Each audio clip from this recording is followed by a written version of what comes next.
Almost 368 കോടി രൂപ central government നമ്മൾ സംഘടിപ്പിക്കുന്നത്. എങ്ങനെയാണ് DPR പ്രിപ്പയർ ചെയ്യണം, എന്തൊക്കെ കണ്ടന്റ് വേണം, ഏത് രീതിയിലുള്ള DPR അപ്രൂവ് ചെയ്യുക, അങ്ങനത്തതാണ് റിജക്ട്.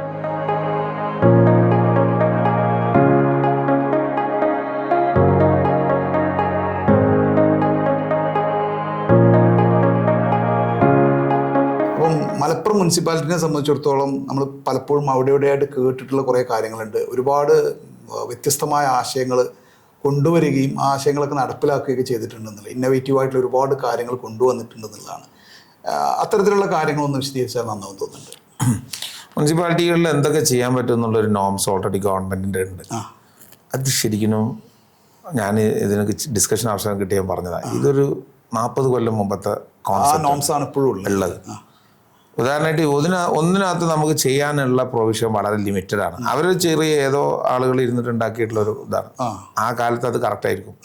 ഡേ ടു ഡേ കാലഘട്ടം മാറിയ ഒരു സാഹചര്യത്തിലേക്കുള്ളതിൻ്റെ ഒരു ആപ്റ്റ്നെസ് ആണ് ഇപ്പോൾ ആക്ച്വലി നമ്മൾ ചെക്ക് ചെയ്യേണ്ടത്. നമ്മൾ ഒരുപാട് സ്വപ്നങ്ങളൊക്കെ ആയിട്ട് വന്ന് ഇത് എങ്ങനെ ഇംപ്ലിമെൻറ്റ് ചെയ്യാൻ പറ്റുമെന്ന് ആലോചിച്ച് നോക്കുമ്പോൾ എൻ്റെ അടുത്ത് തുടക്കത്തിൽ തന്നെ എനിക്കൊണ്ട് ചെയർമാനായി 2-3 ദിവസത്തിന് ഒരു പ്ലാന്റ് കൈകാര്യം ചെയ്യുന്ന സ്റ്റാഫിനോട് പറഞ്ഞു, അങ്ങനത് നമുക്കത് ചെയ്തുകൂടെ ജർമ്മൻ സ്പാനിഷൊക്കെ നമ്മുടെ ഗവൺമെൻറ് സ്കൂളിൽ പഠിപ്പിച്ചുകൂടെ എന്നൊക്കെ വിവരിച്ചിരിക്കും. ചെയർമാൻ അങ്ങനെ നിങ്ങൾ കരുതിയ മാതിരി എന്ത് നടത്താൻ പറ്റില്ല, ഇതിനൊരു നിയമമുണ്ട് എന്നൊക്കെ പറഞ്ഞു. അപ്പോൾ എന്താ ചെയ്യാം? പിന്നെ നിങ്ങൾക്ക് ചെയർമാന് താല്പര്യം ഉണ്ടെങ്കിൽ ഇന്നോവേറ്റീവ് പ്രോജക്റ്റുകൾ ഡ്രാഫ്റ്റ് ആക്കിയിട്ട് DPR ഉണ്ടാക്കി ഗവൺമെൻറ് സബ്മിറ്റ് ചെയ്താൽ അത് ഇന്നോവേറ്റീവ് അപ്രൂവൽ ചെയ്യുന്നൊരു IAS ഉദ്യോഗസ്ഥരുടെ ഒരു സമിതി ഉണ്ട്. അവരിത് ക്രോസ് ചെക്ക് ചെയ്തിട്ട് ഇതിനകത്ത് ഇത് റെലവൻ്റ് ആണെങ്കിൽ അപ്രൂവൽ ചെയ്ത് തരുന്നതാണ്. എനിക്ക് ഭയങ്കര ഒരു ആശ്വാസമായി. കാരണം അങ്ങനെയെങ്കിൽ അപ്പം അതിന് ലിമിറ്റ്ലെസ് ആണ്. അത് ഇവരെ കൺവിൻസ് ചെയ്യാന്നാണ്.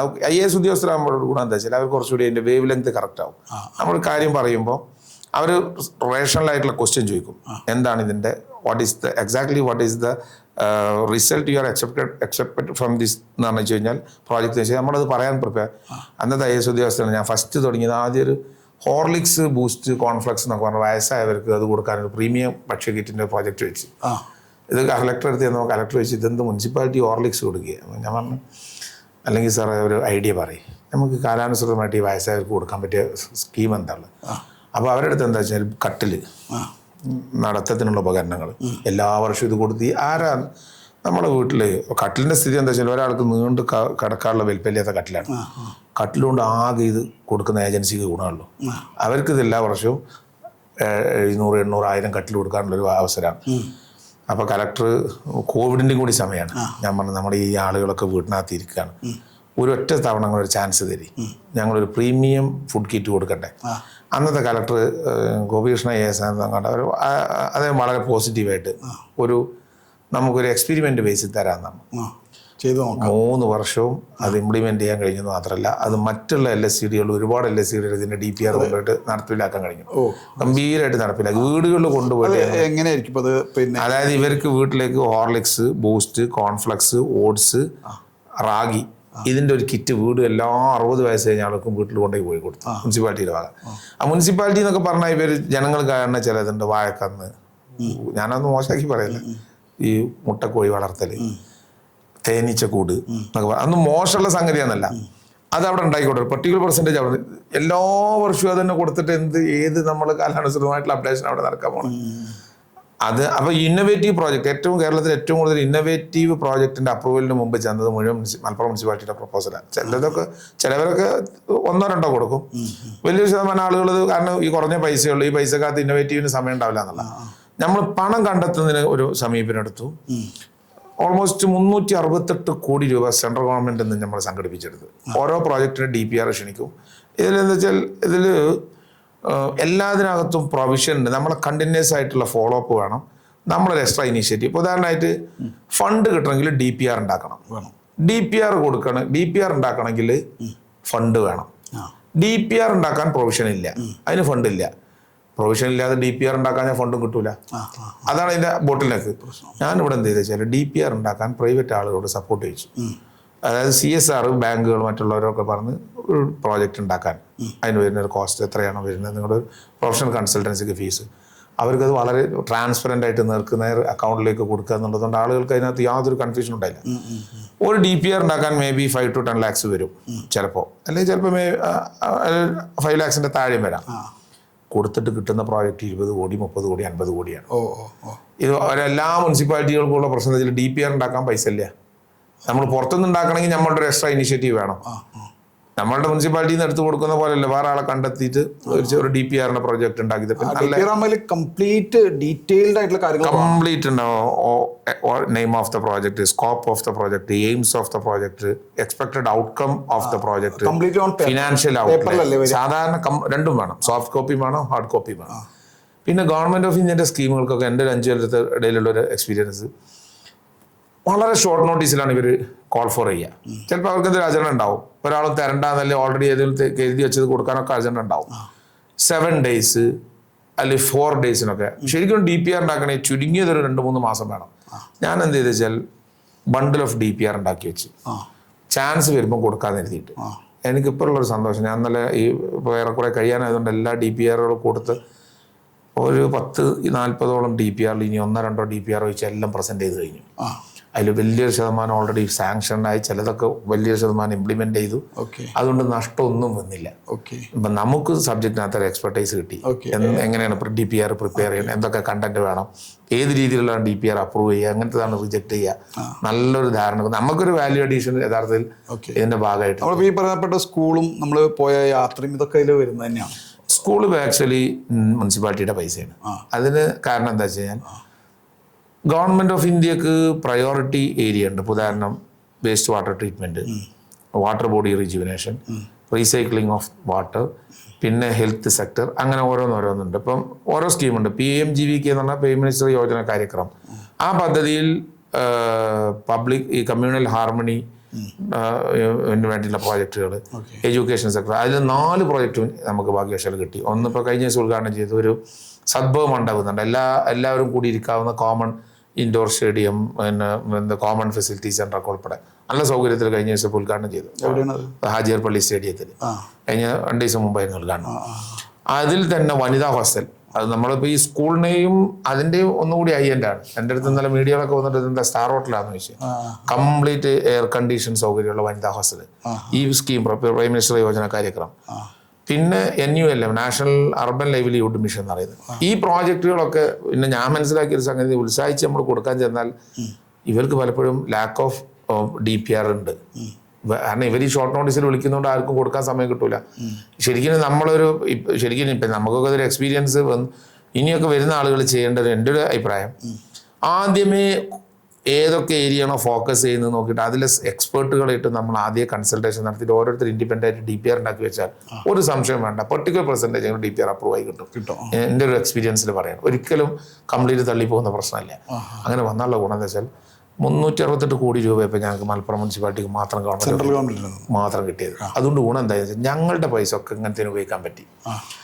റോഡ് തോടിനൊക്കെ ഞാൻ പുറത്തുനിന്ന് ഫണ്ട് കിട്ടിയതുകൊണ്ട് ഞങ്ങളുടെ ഓൺ ഫണ്ട് 10-20 കോടി ഉണ്ടല്ലോ, അല്ല 25 കോടി, അത് ഇങ്ങനത്തെ സ്കൂൾ പോലെ തന്നെ ഉപയോഗിക്കാൻ പറ്റും. അതുകൊണ്ട് അല്ലാന്നുണ്ടെങ്കിൽ ഈ പൈസ കൊണ്ട് റോഡും തോടും ഉണ്ടാക്കണം, ആകെ കിട്ടണമെങ്കിൽ കുറഞ്ഞ പൈസ കൊണ്ട് അതും കൂടി ഉണ്ടാക്കണം. അപ്പോൾ അതുകൊണ്ടുണ്ടായ ഒരു ആകെ തുക എന്ന് വെച്ച് കഴിഞ്ഞാൽ നമ്മളൊന്ന് കാറ്റഗറൈസ് ചെയ്തൊരു ഫോക്കസ് ചെയ്ത് നിന്നാൽ ഒരു 5 വർഷമൊക്കെ ആകുമ്പോഴേക്കും നമ്മൾ ഏറെക്കുറെ സാറ്റിസ്ഫൈഡ് ആയിട്ട് ഇറങ്ങാൻ പറ്റുന്നതാണ്. അപ്പോൾ ഞാൻ ഏറെക്കുറെ എന്നെ സംബന്ധിച്ചിടത്തോളം പ്രോജക്റ്റ് വിഭാവനം ചെയ്ത എല്ലാം എന്ന് തന്നെ പറയാം. അതിലിപ്പം കുളമുണ്ട്, നല്ല പാർക്കുകളുണ്ട്, എല്ലാ സ്ഥലങ്ങളിലും ഓപ്പൺ ജിമ്മ് വെച്ചു. 17 ഓപ്പൺ ജിമ്മ് വെച്ചു. അംഗനവാടികൾ മുഴുവൻ AC ആക്കി. ഞാൻ നേരത്തെ പറഞ്ഞ വനിതാ ഹോസ്റ്റൽ ഉണ്ടാക്കി. കൾച്ചറൽ കമ്മ്യൂണിറ്റി ഹാർമണി സദ്ഭവ മണ്ഡപം ഉണ്ടാക്കി. ആരും നോക്കാനില്ലാത്തവർക്ക് 60 വയസ്സ് കഴിഞ്ഞവർക്ക് താമസവും ഭക്ഷണവും കൊടുക്കുന്ന ഷെൽട്ടറോ അതിൻ്റെ ക്ലാസ് സൗകര്യത്തിലാണ്, എല്ലാ എയർ കണ്ടീഷൻ സൗകര്യത്തിൽ, അതിൽ ഹോം തിയേറ്ററൊക്കെ ഉൾപ്പെടെയുള്ള ഫെസിലിറ്റിയോട് കൂടിയാണ്. ആയുർവേദ ഹോമിയോ ഹോസ്പിറ്റൽ എയർ കണ്ടീഷനാക്കി. പിന്നെ മുനിസിപ്പൽ ഓഫീസ് അതിൻ്റെ സ്ട്രക്ചർ തന്നെ മാറ്റി. ഞാനൊരു പദ്ധതി അവിടെ ഇംപ്ലിമെൻ്റ് ചെയ്തു. ആര് വന്നാലും ഒരു ഗ്ലാസ് പായസം കൊടുക്കും. ഒരു കൗണ്ടറാണ് അവിടെ എഴുതി വെച്ചിട്ടുണ്ട്, നിങ്ങളെ മലപ്പുറം നഗരസഭ സ്വാഗതം ചെയ്യുന്നു, പായസം കുടിക്കണം, എന്താണ് ഞങ്ങളുടെ പായസത്തോടു കൂടി ഓഫീസിലേക്ക് വരണം. ഈ ഗവൺമെന്റ് ഓഫീസ് എന്ന് വെച്ചാൽ ആളുകളായിട്ടും പാളുണ്ടാക്കുന്ന കോൺസെപ്റ്റാണ് മാറ്റാൻ 1.5 വർഷമായി ഇപ്പോൾ തുടങ്ങിയിട്ട്, ഒറ്റ ദിവസം മുടങ്ങിയിട്ടില്ല. വരുമ്പോൾ ഞാൻ അവരടുത്ത് പറഞ്ഞു, ആ കൗണ്ടറിലെ കുട്ടിയോട് പറഞ്ഞിട്ട്, ചിലപ്പോൾ ആളുകൾക്ക് സംശയം എന്താ, അവിടെ ബോർഡ് നന്നായിട്ട് എഴുതി വെച്ചിട്ടുണ്ട്, സൗജന്യമായി പായസം കുടിച്ച് ഓഫീസിലേക്ക് കയറണം എന്ന് എഴുതി വെച്ചിട്ടുണ്ട്. എന്നാലും ഡൗട്ടുള്ള ആളുകളുണ്ടെങ്കിൽ ഞാൻ ആ കൗണ്ടറിൽ ഇരിക്കുന്ന കുട്ടിയോട് പറഞ്ഞു. 1.5 വർഷമായി. നമ്മളെ അസറുദ്ദീൻ ഒരു പ്രോഗ്രാമിന് വന്ന മുൻ ഇന്ത്യൻ ക്യാപ്റ്റൻ വന്നത് അയാളാണ് ഉദ്ഘാടനം ചെയ്തിരുന്നത്. ഒറ്റ ദിവസം ബ്രേക്ക് ആയിട്ടില്ല, കണ്ടിന്യൂസ് ആയിട്ട് പോകുന്നുണ്ട്. അതുകൊണ്ട് എന്താ വെച്ചാൽ ആളുകൾക്ക് ഇപ്പം എനിക്കതിൽ സന്തോഷം പ്രോഗ്രാമുകൾക്ക് ഭയങ്കര ജനക്കൂട്ടം വരിക. ഇപ്പം സ്കൂൾ ഉദ്ഘാടനത്തിൽ 2000 ഒരാളുണ്ടാവും. ഇന്നലെ പിന്നെ അജർപ്പള്ളി ഗ്രൗണ്ടിലൊരു 4500 ഒന്നും ആളുകളായിരിക്കും. അത്രയും ജനക്കൂട്ടം. ജനങ്ങൾക്ക് ഈ സിസ്റ്റം ഗുണമെന്ന് വെച്ചാൽ ജനങ്ങളതിൻ്റെ കൂടെ സംശയം വേണ്ട. ഞാനത് എനിക്ക് പേഴ്സണലി നമ്മൾ ഒന്ന് പുറത്ത് പറഞ്ഞ് മറ്റൊന്ന് ചെയ്തത് ആളുകൾക്ക് തിരിച്ചറിയും. നടത്തൂല, അഴിമതി നടത്തൂല, കളവ് ചെയ്യൂല എന്നൊക്കെ ആദർശം പറയുകയും ഞാനത് ബാക്കിൽ കൂടെ ചെയ്യുന്നുണ്ടെങ്കിൽ ഒരാളല്ലെങ്കിൽ ഒരാൾ വഴി ആളുകൾ ശ്രമമല്ല അത് എത്തും. അത് നീതി അങ്ങനെ സംഭവിക്കൂ. പറഞ്ഞതെടുത്ത് തന്നെ നിൽക്കുമ്പോൾ ആളുകൾക്കൊരു കോൺഫിഡൻസ് വരും. ഇല്ല, ഇതാണ് ഇതിൻ്റെ സംഗതി എന്നുള്ളത്. അത് സന്തോഷത്തോടെയാണ്. ഇപ്പോൾ കാലാവധി ഇനിയിപ്പോൾ നാളെ മറ്റന്നാളെ എന്നുള്ളത് ഇലക്ഷൻ്റെ നോട്ടിഫിക്കേഷൻ വരിക. എല്ലാം വളരെ ഹാപ്പി ആയിട്ടാണ് പൂർണ്ണമായിട്ട് അവസാനിപ്പിക്കുന്നത്. പിന്നെ ടൈം നോക്കാതെ ഇവർക്കൊക്കെ അറിയാം, എഞ്ചിനീയർമാർക്കൊക്കെ അറിയാം. ഞാൻ 6 മണിക്ക് സൈറ്റിലെത്തും രാവിലെ. ഓരോ സൈറ്റിൽ രാവിലെ പ്രയറിന് പോയി പള്ളിയിൽ നിന്ന് പിന്നെ എല്ലാ സൈറ്റിലും പോയിട്ടാണ് പിന്നെ വീട്ടിലേക്ക് ഒരു 9 മണിയാകുമ്പോഴത്തേന് എത്തണുള്ളൂ. എല്ലാ സൈറ്റിലും ഡെയിലി എന്ന നിലക്ക് പോകും. രാവിലെ പോവും, പിന്നെ ടൈം ഉണ്ടെങ്കിൽ വൈകിട്ട് പോകും. നാട്ടിലുണ്ടെങ്കിൽ ഈ എല്ലാ മുനിസിപ്പൽ സൈറ്റിലും പോകും. നമ്മൾക്കതൊരു നമ്മളുടെ ഒരു സ്വന്തം. ഇത് ചെയർമാൻ ആവണ ഒരു സമയത്ത് ഒരു കാലഘട്ടത്തിൽ നിങ്ങൾക്കൊരു പ്ലാനിങ് ഉണ്ടായിരുന്നു, ഈ ഒരു 5 വർഷം ഞാൻ ഇന്ന കാര്യങ്ങളൊക്കെയാണ് ചെയ്യുന്നത്? അവസരം കിട്ടിയാൽ ചെയർമാൻ അല്ല ഏതെങ്കിലും പോസ്റ്റ് കിട്ടിയാൽ ചെയ്യണം, അല്ലെങ്കിൽ മറ്റുള്ളവർ ചെയ്ത് കാണണമെന്ന് ആഗ്രഹം ഉണ്ടായി. ഇപ്പം ഞാൻ പോസ്റ്റിലെത്തുക എന്നുള്ളതിനേക്കാൾ ചിലപ്പോൾ ഇതിൻ്റെ പ്രശ്നം നമ്മൾ പറയുന്നത് അതുപോലെ ഡൈജസ്റ്റ് ആയില്ല ചിലപ്പോൾ. അതിലെന്താ അതിൻ്റെ കാര്യം എന്നുള്ള ഒരു ചോദ്യം. ഇപ്പം ഈ വാർഡിലെ റോഡൊക്കെ മാറ്റി വെച്ച് എന്തിനാണ് കുട്ടികളേക്ക് സെൻട്രൽ സർവകലാശാലയിൽ പോകണമെന്നുള്ളത് ചോദിച്ചാൽ അത് നേർക്കുനേരെ ഒരാളെ പറഞ്ഞ് ബോധ്യപ്പെടുത്താൻ കഴിയില്ല. നമുക്ക് തിരഞ്ഞെടുപ്പാണ് വരുന്നത്, റോഡ് നന്നാക്കണം എന്നുള്ളിടത്താണ് സാധാരണക്കാരുണ്ടാവുക, സാധാരണ ഒരു ജനപ്രതിനിധികളുണ്ടാകുക. എനിക്കൊരു കിട്ടിയ ഗുണം ആ ഒരു കൾച്ചറിലേക്ക് മൊത്തം കൗൺസിലും കൂടെ നിന്നില്ല.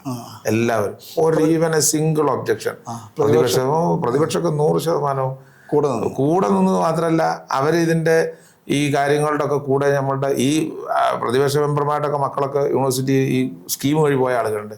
ഡൽഹി യൂണിവേഴ്സിറ്റിയിലൊക്കെ പോയ കുട്ടി അതിൻ്റെ യാത്ര ഞാൻ സ്ഥിരമായിട്ട് അവരൊക്കെ ഇതിൻ്റെ കൂട്ടത്തിൽ കൂട്ടും. കാരണം ഇതിനകത്ത് നമുക്ക് മറച്ചു വെക്കാനൊന്നുമില്ല. എനിക്കൊരു ഹിഡൻ അജണ്ട ഉണ്ടെങ്കിൽ മറ്റുള്ളവരെ അകറ്റി നിർത്തേണ്ടേ ഉള്ളൂ. എന്തെങ്കിലും ഒരു വെസ്റ്റഡ് ഇൻട്രസ്റ്റ് ഉണ്ടെങ്കിൽ അവരും കൂടി ഇതിൽ വന്നാൽ അത് ഡൈല്യൂട്ട് ആവുള്ളൂ.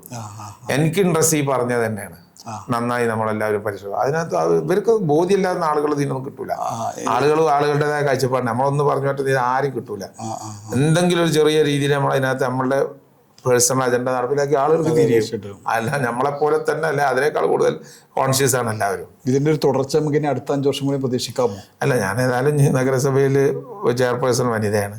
ഞാൻ ഏതായാലും ഞാൻ ബേസിക്കലി സോഫ്റ്റ്വെയർ കമ്പനിയുടെ മാനേജിംഗ് ഡയറക്ടറായിട്ട് ഇത് പേഴ്സണലി നോക്കുകയാണെങ്കിൽ ഞാൻ ചെയ്ത ജോലിയുടെ 4-1 ശമ്പളം പോലും ഇല്ല. നമ്മൾ നിൽക്കുന്ന ഒരു നിലപാട് വെച്ചിട്ട് ഇങ്ങനെ ഈ രീതിയിൽ ഇതിനകത്ത് നമുക്ക് പറ്റാവുന്ന കോൺട്രിബ്യൂഷൻ മാക്സിമം കൊടുക്കാൻ മാനസികമായി വളരെ ഹാപ്പി 100% സന്തോഷമാണ്. ഇതിനകത്ത് ഇത്രയധികം ഇതൊന്നും ചെയ്യാൻ ദൈവാനുഗ്രഹം എന്ന് തന്നെ പറയാം. ഇതൊക്കെ നമ്മളൊരു ആഗ്രഹം വലിയ പ്ലാൻ ചെയ്യാനൊക്കെ നമുക്ക് പറ്റുള്ളൂ. ഇംപ്ലിമെന്റിങ് സൈഡിൽ പ്രാക്ടിക്കൽ ഇഷ്യൂസ് ഉണ്ടെങ്കിൽ നടപ്പിലാക്കാൻ കഴിയില്ല. ആളുകൾ എതിരായി പോയാൽ നടപ്പിലാക്കാൻ കഴിയില്ല. സിസ്റ്റം എതിരായി പോയാൽ നടപ്പിലാക്കാൻ കഴിയില്ല. ഒരു വർഷം നടപ്പിലാക്കിയതിന് ഓഡിറ്റർമാർ വന്ന് ചോദ്യം ചെയ്താൽ പിന്നെ ഉദ്യോഗസ്ഥർ കൂടെ നിൽക്കില്ല. ഞാൻ ഓഡിറ്റർമാർ വരുമ്പോൾ ഓഡിറ്റ് ഡിപ്പാർട്ട്മെന്റ് മുമ്പിൽ അവരെ കൂടുതൽ ഞാൻ ഇരുന്ന് കൊടുക്കും. ഇവർക്ക് ചില എന്താണെന്നുള്ള ക്വസ്റ്റ്യൻ ഉണ്ടാവും. അത് എവിടെയും കാണാത്ത പ്രൊജക്റ്റുകളല്ല. ഓരോന്നിനും അതിന്റെ ഡീറ്റെയിലും കാര്യങ്ങളും കൊടുക്കുമ്പം അവരതിൻ്റെ കൂടെ it is expanded to other LSCD also എന്നുള്ള രീതിയിൽ കമൻറ്റ് ചെയ്തിട്ടാണ് പോയത്. മറ്റുള്ളവർക്കും ഇത് ചെയ്യാവുന്നതാണ് നമ്മളുടെ ഇന്നോവേറ്റീവ് പ്രോജക്റ്റുകളുടെ കേസിലൊക്കെ. അതുകൊണ്ട് പൂർണ്ണ സംതൃപ്തിയോടുകൂടി ഇറങ്ങാൻ പറ്റിയെന്നുള്ളത് എല്ലാ പ്രോജക്റ്റിനകത്തും. അതിന് ഒന്നും അത് മുഴുവനാക്കാൻ അതും കൂടി ചെയ്യാമായിരുന്നു എന്ന് പറയുന്നപ്പം ദൈവാനുഗ്രഹം ഇപ്പം ഈ പ്രോജക്റ്റുകളുടെ കേസിലൊന്നും ഉണ്ടായിട്ടില്ല. ചിലതൊക്കെ ചെറിയ ചില കേസുകളൊക്കെ നടക്കാൻ കോടതിയിൽ വരെ പോകേണ്ടി വന്നു. എൻ്റെ ചില പ്രോജക്റ്റ് നടക്കാൻ ഹൈക്കോടതി പോകേണ്ടി വന്നു. അന്നബിൽക്കൊക്കെ പേടി. അപ്പോൾ ഇംപ്ലിമെൻ്റ് ചെയ്യുന്ന ആളുകൾക്ക് ചിലത് നമ്മൾ ഈ പറയുന്നതൊക്കെ ഇവരെ പറഞ്ഞിട്ടും കാര്യമില്ല. സിസ്റ്റത്തിൽ ഇല്ലാത്ത സാധനമാണ് ഈ പറയുന്നതൊക്കെ. അപ്പോൾ അത് കൺവിൻസ്ഡ് ആകാത്ത പ്രയാസം വരുന്ന സമയത്ത് ഞാനത് നടപ്പിലാക്കിയെടുക്കാൻ ഇപ്പം എൻ്റെ ഒരു കുളം പ്രോജക്റ്റ് ഉണ്ടായിരുന്നു. NH ആയിട്ടൊരു ഇഷ്യൂ ഉണ്ടായിരുന്നു. NH ഓഫീസറുടെ അടുത്ത് പോയി ഞാൻ പറഞ്ഞു, എനിക്ക് ലാൻഡ് ഒന്നും വേണ്ട, പക്ഷെ നിങ്ങൾ ഒരു പബ്ലിക് പ്ലേസ് ഉണ്ടാക്കാനാണ്. ഒന്ന് പ്രോജക്റ്റ് ഡയറക്ടറെ പോയി കണ്ടു പറഞ്ഞു. അപ്പോൾ അതേ ഒരു ഔട്ട് ഓഫ് സ്റ്റേറ്റുള്ള ഉദ്യോഗസ്ഥനാണ്. നിങ്ങൾ ഈ പറഞ്ഞത് 100% എനിക്ക് അതിൻ്റെ നിങ്ങളുടെ ഒരു ജെന്യൂൻ മനസ്സ്. പക്ഷേ NHൻ്റെ നോംസ് അനുസരിച്ച് ഞങ്ങളുടെ ഭൂമിയിൽ ഇങ്ങനെ ഇഷ്യൂസ് ഉണ്ട്. പിന്നെ ഞാൻ എന്താണ് ഇതിൻ്റെ സൊല്യൂഷൻ എന്ന് ചോദിച്ചു. അപ്പം എന്നോട് ഒന്നുകിൽ NHന്റെ നാഷണൽ ഹെഡിൽ നിന്ന് അപ്രൂവൽ വാങ്ങണം, അല്ലെങ്കിൽ ഇതിനെതിരെ നിങ്ങൾ കോടതിയിൽ പോയാൽ നിങ്ങൾ ഈ പറയുന്നതിനകത്ത് ജെന്യൂൺ ഉണ്ട് എന്നുള്ളത് കൊണ്ട് NH നടക്കരുത് എന്നുള്ളൊരു സ്റ്റാൻഡൊന്നും എടുക്കാൻ പോകുന്നില്ല. ഹൈക്കോടതി പോയി, ഹൈക്കോടതിയിൽ ചോദിച്ചു. ഞാൻ പറഞ്ഞു ലാൻഡിൻ്റെ കസ്റ്റോഡിയൻ ആരോ എടുത്തോട്ടെ, ഞങ്ങളുടെ പ്രശ്നമല്ല. NHന്റെ ഞങ്ങളോ ലാൻഡ് NH ആണോ മുനിസിപ്പാലിറ്റി എന്നതിന് ക്വസ്റ്റ്യൻ. ഞാനവിടെ ആർഗ്യൂ ചെയ്തത് NHൻ്റെതാണെങ്കിൽ NHന്, മുനിസിപ്പാലിറ്റിക്ക് യാതൊരു ആവശ്യമില്ല. ഞങ്ങൾക്ക് അവിടെ പാർക്ക്, ജിംനേഷ്യം, കുട്ടികൾക്കുള്ള വാക്ക് വേ, പിന്നെ ചിൽഡ്രൻസ് പാർക്ക്, പിന്നെ വാക്ക് വേ അതുണ്ടാക്കിയാൽ മതി.